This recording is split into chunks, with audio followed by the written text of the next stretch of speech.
Assalamualaikum warahmatullahi wabarakatuh, Buya. Assalamualaikum Semoga warahmatullahi Buya sehat selalu dan dimudahkan segala urusannya. Izin bertanya, Buya. Jadi dulu istrinya teman saya itu melahirkan dengan sesar. Lalu dokter menyarankan tidak boleh hamil dalam waktu dekat, sekurang-kurangnya harus lebih dari 1 tahun setelah operasi. Kemudian tanpa disadari istrinya hamil lagi sebelum 1 tahun. Lalu mereka menggugurkan kandungannya karena takut terjadi yang lebih bahaya.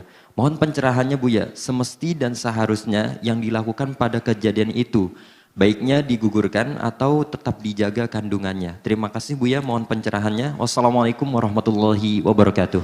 wabarakatuh. Ini sederhana jawaban tentang boleh seorang ibu menggugurkan bayinya demi kehidupan sang ibu. Tapi itu menurut ahlinya. Contoh ibu punya penyakit, sesuatu penyakit. Bahkan diprediksi dokter kalau dibiarkan terus ngandung nanti akan bahaya, ibu bisa meninggal.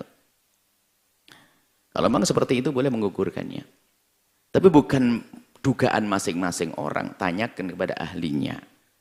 Ada sebagian semacam jenis penyakit, seorang wanita tidak boleh dia hamil. Kalau sampai hamil melahirkan bahaya sekali, akan menjadikan sang ibu mati.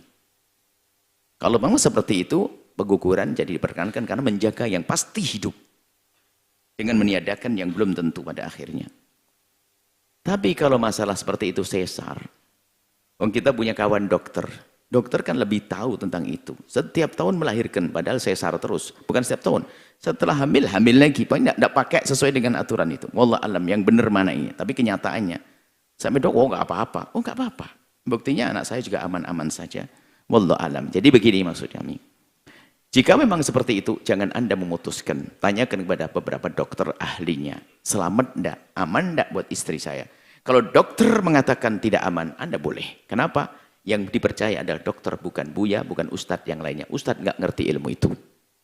Itu urusan medis. Bukan fatwa ustadz. Fatwa ustadz numpang di medis. Kalau dokter mengatakan bahaya, ustadz mengatakan boleh. Kalau dokter mengatakan tidak bahaya, ustadz mengatakan tidak boleh. Jadi bukan Anda sendiri ngatur ngira-ngira. Itu kan Anda omongan di masyarakat. Awas, kalau nanti tidak bisa ini lagi. Nah ini. Sampai bahkan ada suatu ketika, seorang laki-laki yang begitu ingin punya anak banyak, sah. Sehingga waktu istrinya mau melahirkan, kemudian diindikasi lahir normal itu adalah agak susah, lalu harus sesar. Nggak terima dia. Nanti kalau sesar saya nggak punya anak lagi dan seterusnya. Nanti gimana? Memaksakan harus melahirkan normal. Yang terjadi apa? Anak nggak selamat, dan seterusnya, dan seterusnya. Jangan biasa sok sombong. Kita punya ahli dzikir, ahlinya. Tolong tanyakan kepada ahlinya yang ngerti, dokter yang lebih tahu. Sehingga faham. Seorang ustadz pun juga jangan sok. Ustadz itu tidak akan berfatwa kecuali sesuatu itu sudah jelas. Dan yang menjelaskan ya bagian masing-masing. Masuk hutan mah biasa saja. Seorang ustadz bisa mengatakan haram kamu masuk hutan sekarang. Loh, hutan kok haram? Sebab katanya perhutani, ini ada 16 harimau sudah di depan. Sudah ini kan itu karena perhutani yang ngasih tahu. Ada. Jadi kita perlu percaya orang lain, jangan sok. Ustadz kadang-kadang fatwanya ngaco. Kapan ustadz fatwanya ngaco? Di saat dia tidak mencoba mengerti keadaan siapa yang diberi fatwa. Nggak boleh. Kita kalau ingin memberi fatwa, kita harus tahu dulu siapa yang kita beri fatwa. Keadaannya seperti apa. Permasalahan kayak apa baru diturunkan hukum. Jadi itu kita kembalikan, tanyakan ke dokter kandungan.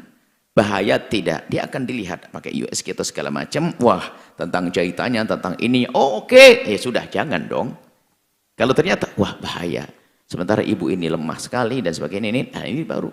Nanti menggugurkan jadi boleh karena keputusan medis dokter yang benar dong. Dokter yang takut kepada Allah dong. Dokter yang mengerti agama. Seperti itu. Wallahu a'lam bishawab. Setelah Anda menyaksikan video ini, jangan lupa berselawat kepada baginda Nabi Muhammad sallallahu alaihi wa alihi wa sahbihi wasallam.